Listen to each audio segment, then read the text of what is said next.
Marvelous as of late has been going to great lengths to broaden the reach of the Story of Seasons series, first committing to a line of remakes of the older game, starting with the Friends of Mineral Town remake, to crossing over with the well-known Doraemon franchise. This also makes the second Story of Seasons crossover game to come to the West after Popolocroy's The Story of Seasons Fairy Tale. However, unlike the Popolocroy's game with the Bokujo elements being tacked on, the elements this time around have been planted in from the start and have taken a deep root into the game. So now we have to ask, is this crossover just as good as a mainline entry? Well, today we find out. But before we do, let me take a moment to remind you to subscribe to the channel. We'll be doing a lot more Story of Seasons and Rune Factory coverage in the future. But now let's see if this game bears any fruit. So first, some background on this game. In Japan, the game is called Doraemon Nobita's Bokujo Monogatari, or roughly, Doraemon Nobita's Ranch Story, and is a game that takes place in the Doraemon universe. During Nobita's summer vacation, he and his friends are sucked back in time to an unknown period, and have no way to get back, as our talking cat friend Doraemon has lost all of his helpful gadgets that would have surely gotten us home. From there, Nobita and the gang must adapt to a life in this quiet village and rely on forming new bonds and friendships with the villagers if they ever want to have a chance to get home. So before we get into the farming part of this game, I want to front load this review of how this game differs from most Story of Seasons games. This entry focuses a lot more on building friendships with everyone in town. With that said, there is no dating or marriage in this game, which may be self-explanatory for some, seeing as Nobita is not even 10 years old. But I do know this may be a turnoff for a lot of people, but I will say, the system that is in place really does the game justice.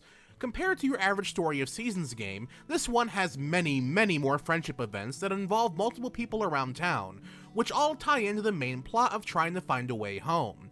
I honestly really did enjoy this a lot, as it goes a long way in fully crafting out the world and making everyone in town seem unique and not one-note characters. Everyone has their own struggles going on in the background, and you'll be there to help sort them out through the power of farm work and friendship. The only issue I have with this style of friendship event is that a lot of the story elements are tied behind them weirdly. A lot of plot points will abruptly stop no matter how absurd it may seem, until you get a certain villager up to a certain colored heart. An example of this would be you trying to rescue a dog from a mudslide, but to do so you need to find one of Doraemon's special gadgets to get to him. Sadly, you can't actually find said gadget, and it's only found via a friendship event at a higher heart level, so you are in theory leaving this little dog to fend for himself from anywhere from days at a time to months at a time. This just becomes really jarring and overall makes some of the progression flow awkwardly. Now that we talked about the social aspect of the game, let's take a deep dive into the farming aspect, shall we?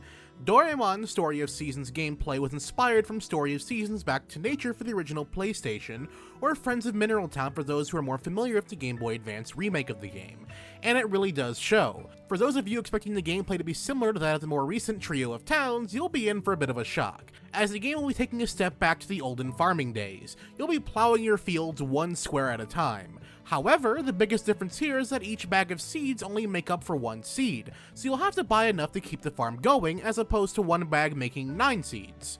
Similar to other mentioned games, to get anywhere in this game, you'll need to upgrade your tools, and by doing so will require a lot of mining.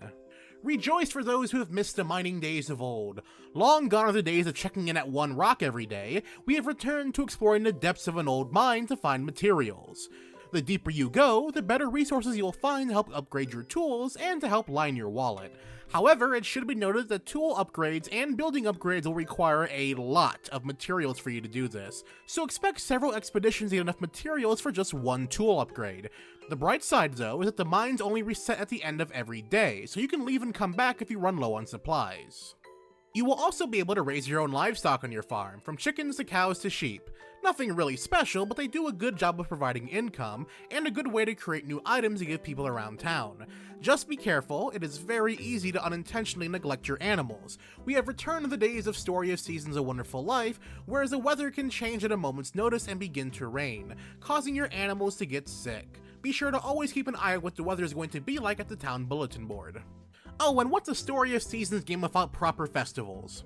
Well, A Wonderful Life. But that is besides the point. In Doraemon Story of Seasons, you have a plethora of festivals to take part in each month, and these go outside of your traditional ones like the Harvest Festival, horse racing, and animal pageants. Some of these festivals have their own mini-games for you to take part in, and they are a lot of fun and well crafted out. These can vary between a shooting range where you have to shoot as many targets as possible, to seeing who can smash the most watermelon. They are a lot of fun and enjoyable and add a lot of spice in between each season. While the core gameplay of Doraemon Story of Seasons is very solid, I can't help but notice a few cracks in it though. An example of this would be how certain actions are tied to the same button. On accident, you can easily eat your prize crop you were about to enter into the Harvest Festival when you were just trying to talk to someone. There were many times I used an item unintentionally when trying to do something else, and it would get rather frustrating, especially when I accidentally use rare items. Another issue is your laughably small amount of starting inventory space. You'll have enough space to hold all of your starting tools and 2 additional items, but that's about it. So if you wanted to spend the day fishing or at the mines, you're going to have to put everything away in your toolbox. Maybe I am just nitpicking here, but this made having to grind up for the larger backpack at the start almost essential, and made a lot of the early game parts more tedious than what they needed to be. That all said, don't let these take away from the overall game too much. Again, the overall gameplay loop is solid and enjoyable. The final thing I want to touch on in this review is the visuals of this storybook adventure, and that's what it reminds me of the most, a storybook. Playing through this game is playing through the pages of a children's storybook, and I love the style through and through. It can somehow provide some of the most relaxing environments I have seen in a Story of Seasons game. From the calm nights to the midsummer rainstorms, everything is just fantastically put together. The soundtrack, while a bit repetitive, does a good job of putting the mood together for each scene and season. The best part of Doraemon Story of Seasons is that you can enjoy this game with having very minimal knowledge or next to no knowledge of the Doraemon franchise. It does a good job of bringing players in and hooking them onto the Story of Seasons feel of the game. For those of you looking for your next Story of Seasons fix while waiting for Rune Factory 4 Special, or the Story of Seasons Friends of Mineral Town remake, then I strongly recommend you try out this game. The Doraemon style offers a nice breath of fresh air to the Story of Seasons formula, and you'll find yourself enjoying your next most relaxing game. I should also mention, for those of you who are interested in this game and have been wanting Marvelous and Xseed to bring the core Story of Seasons series to PC, I strongly recommend you look into picking up the game on Steam over the Switch version. Something tells me that Xseed may be looking into this game as a moniker for the viability of the Story of Seasons series on the PC market. Even then, the game is just as good on the Switch as well, so pick it up regardless. And it does it for our review of Doraemon Story of Seasons. If you have any comments or questions about the game or the review, by all means leave them down in the comment section below. I'd love to hear from you guys on this. Also, if it's your first time finding out my channel through this review, hey, be sure to subscribe for future reviews, commentaries, let's plays, and more.